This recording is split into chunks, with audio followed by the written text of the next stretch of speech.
क्या हुआ जब अचानक से अयोध्या में राम जी के गर्भगृह में प्राण प्रतिष्ठा के दौरान प्रकट हो गए दिव्य शेषनाग, जिनका संबंध साक्षात लक्ष्मण जी से बताया जा रहा है। प्राण प्रतिष्ठा के दौरान इतना बड़ा चमत्कार देखकर बड़े बड़े पंडित विशेषज्ञों के साथ साथ देश के प्रधानमंत्री के भी होश उड़ गए, लेकिन इसे काफी शुभ संकेत माना जा रहा है। इसके पीछे की सच्चाई जानकर आपके भी होश उड़ जाएंगे। अगर आप एक सच्चे सनातनी हैं तो इस वीडियो को लाइक करें, और आप भी राम मंदिर बनने से बेहद खुश है तो कमेंट बॉक्स में जय श्री राम जरूर लिखें। और पूरी सच्चाई जानने के लिए वीडियो को अंत तक देखते रहे। अयोध्या इतिहास रचने के बहुत करीब है, जिस दिन का सभी सनातनियों को बरसों से इंतजार था, आखिरकार वह दिन आ ही गया। अयोध्या में बन रहे भव्य राम मंदिर में अब प्रभु ने विराजमान होकर अपने भक्तों को दर्शन दे ही दिए। प्राण प्रतिष्ठा से पूर्व ही अस्थायी गर्भगृह में रामलला के दर्शन बंद कर दिए गए। अब 23 जनवरी से दोबारा दर्शन आरंभ होंगे, जब रामलला को नव निर्मित राम मंदिर के गर्भगृह में स्थानांतरित किया जाएगा। इस आंदोलन की आंच में पूरा देश झुलसा था। सैकड़ों ने सीने पर गोलियां खाई तो हजारों ने अपना लहू पानी की तरह बहा दिया। बात हो रही है राम जन्मभूमि यानी अयोध्या की, जो 22 जनवरी को राम मंदिर की प्राण प्रतिष्ठा हुई है। उसमें पूरी दुनिया को भगवान राम के अस्तित्व से रूबरू कराया है। इस कार्यक्रम के लिए 60,000 से ज्यादा वीवीआईपी और वीआईपी को न्योता दिया गया है। लेकिन जब 22 जनवरी को विशेष ज्योतिषाचार्य की उपस्थिति में प्रधानमंत्री नरेंद्र मोदी द्वारा प्राण प्रतिष्ठा का कार्यक्रम किया जा रहा था, उसी दौरान जो बड़ा चमत्कार हुआ उसकी जानकारी आगे हमारे YouTube चैनल एस कहानी वॉइस चैनल पर हम आपको देने वाले हैं। सच्चाई सुनकर आपके भी रोंगटे खड़े हो जाएंगे। जितना राम मंदिर निर्माण की चर्चा हो रही है, उससे ज्यादा प्राण प्रतिष्ठा को लेकर भी हो रही है। जब नरेंद्र मोदी यजमान प्राण प्रतिष्ठा की तैयारी करने पहुंचे, चारों भाइयों के साथ रामलला की छोटी प्रतिमा और 5 फुट की बालक स्वरूप रामलला की बड़ी प्रतिमा गर्भगृह में स्थापित की गई। सबसे पहले तो प्राण प्रतिष्ठा में जितने भी हमारे यहाँ देवता हैं, नवग्रह है और जितनी राशियां हैं, सभी को शांति करने के लिए पूजा अर्चना हुई। यह सब करने के बाद में मूर्ति के शुद्धिकरण किया और मंत्र जाप शुरू किया गया। यह मंत्र काफी वैदिक होते हैं। इन मंत्रों में ऐसी शक्ति होती है कि यह किसी भी मूर्ति के अंदर प्राण डाल सकते हैं। लेकिन जब प्राण प्रतिष्ठा का कार्यक्रम चल रहा था, इस दौरान वहां पर एक ऐसा चमत्कार हुआ जिसे देखकर सभी पंडित और वहां खड़े सभी लोगों के होश उड़ गए। गर्भगृह में प्रभु श्री राम की मूर्ति में चरण के पीछे से अचानक सांप का एक छोटा बच्चा बाहर निकल आया, जिसे देखने के बाद सभी लोगों का यही मानना था स्वयं शेषनाग ने प्राण प्रतिष्ठा के इस कार्यक्रम में आहुति दी है। सभी लोगों ने उन्हें प्रणाम किया और सुरक्षित तरीके से बाहर मंदिर परिसर के बाहर छोड़ दिया गया। लेकिन सबके मन में यही सवाल था, गर्भगृह बहुत सुरक्षित है, चारों तरफ से अंदर किसी जीव जंतु के आने की कोई संभावना नहीं है, तो सांप को छोटा सा सांप का बच्चा मूर्ति के पैरों में आखिर कहां से आया था? क्या वो वहां पर चमत्कारी रूप से प्रकट हुआ था? इसके बाद इस चमत्कार को शुभ संकेत मानकर स्वयं लक्ष्मण जी की वहां पर उपस्थित मानकर पुनः प्राण प्रतिष्ठा का कार्यक्रम शुरू किया गया। अब सबको इंतजार था उन 84 सेकंड का, जिसके दौरान प्रभु श्री राम की आंखों से पट्टी हटने वाली थी और मूर्ति में प्राण प्रतिष्ठा होने वाली थी। इन 84 सेकंड को विशेष मुहूर्त के तौर पर देखा जाता है, जिसे अभिजीत मुहूर्त कहते हैं,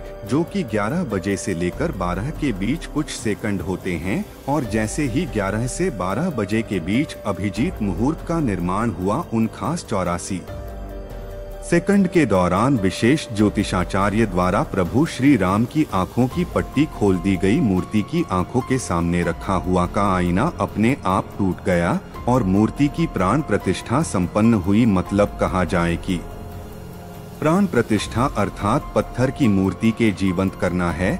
चाहे पत्थर की मूर्ति हो, चाहे धातु की मूर्ति हो, चाहे लकड़ी की मूर्ति हो, जो भी मूर्ति होती है, प्राण प्रतिष्ठित होने पर ही वह पूजनीय होती है। यदि प्राण प्रतिष्ठा नहीं है तो जैसे दुकान में वृद्धि हुई मूर्ति वही है, तो इसीलिए उसकी विधि विधान से प्राण प्रतिष्ठा की व्यवस्था है। जो शक्तियां परमात्मा में होती है, उन मंत्रों के द्वारा उन सारी शक्तियों को उस प्रतिमा में स्थापित किया जाता है, जिससे लोग दर्शन करने के बाद और लाभ उठाते हैं और उन जिन जिन भावनाओं के साथ उनका दर्शन करते हैं उनका कल्याण होता है। अब सवाल उठता है कि अगर प्राण प्रतिष्ठा के दिन आम जनता राम मंदिर के दर्शन नहीं कर सकती है, तो उनके लिए मंदिर के द्वार कब खुलेंगे? बता दें कि आम जनता के लिए राम मंदिर के द्वार 25 जनवरी से खुल जाएंगे। हालांकि मंदिर के दर्शन के लिए लोगों को पहचान संबंधित अपने दस्तावेज लेकर जाने हैं।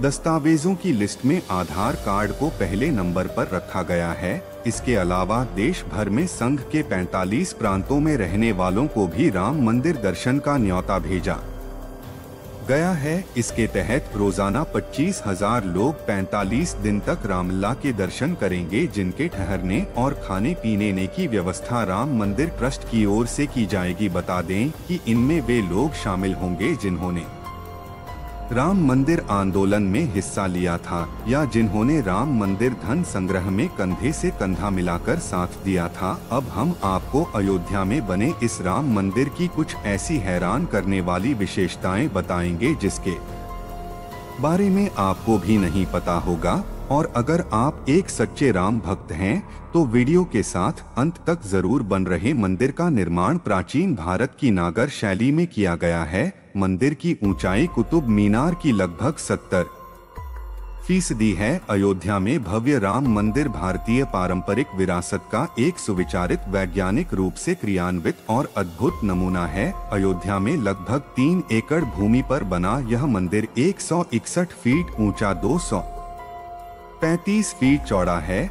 और इसकी कुल लंबाई 360 फीट है। मंदिर को मजबूत बनाने के लिए खास जोर दिया गया है। इसकी नींव 15 फीट गहरी है और फाउंडेशन पूरी तरह स्टोन से बना है। मंदिर में लोहे या स्टील का इस्तेमाल नहीं किया गया है, जिस कारण यह मंदिर 1000 सालों से भी ज्यादा समय तक सुरक्षित रहेगा। मंदिर का निर्माण इस तरह से किया गया है कि रिक्टर स्केल पर 7 की तीव्रता का भूकंप भी इसका कुछ नहीं बिगाड़ पाएगा। राम मंदिर में कुल 46 दरवाजे लगेंगे। इनमें से 42 पर 100 किलो सोने की परत चढ़ाई है। सीढ़ियों के पास 4 दरवाजे लगे हैं जिन पर सोने की परत नहीं होगी। मंदिर के दरवाजों को महाराष्ट्र की सागौन की लकड़ी से बनाया गया है। इन पर हैदराबाद के कारीगरों ने नक्काशी का काम किया है। मंदिर में राम नवमी के दिन भगवान राम का अभिषेक सूर्य की किरणों से होगा। दोपहर के समय जब सूर्य दक्षिण की ओर होगा तब मिरर और लेंस से सूर्य की रोशनी रिफ्लेक्ट होकर भगवान के ललाट पर पड़ेगी। सच में दोस्तों, राम मंदिर का इतिहास बहुत बड़ा है और हम सभी इसके इतिहास के सामने बहुत छोटे हैं, लेकिन यह हमारा सौभाग्य है कि हम राम मंदिर को बनता हुआ अपनी आंखों से देख पाए। हम नमन करते हैं उन सभी कार सेवकों को जिनके बलिदान से हमें आज का यह दिन देखने को मिला है। आप भी नीचे कमेंट बॉक्स में उन्हें श्रद्धांजलि जरूर दें और अगर आपको यह वीडियो पसंद आई है तो इस वीडियो को ज्यादा से ज्यादा लोगों तक शेयर करें और इस वीडियो को एक लाइक करके हमारे चैनल को जरूर सब्सक्राइब करें। और हर श्रद्धालु हमारे चैनल को सब्सक्राइब करके कमेंट बॉक्स में जय श्री राम जरूर लिखेगा।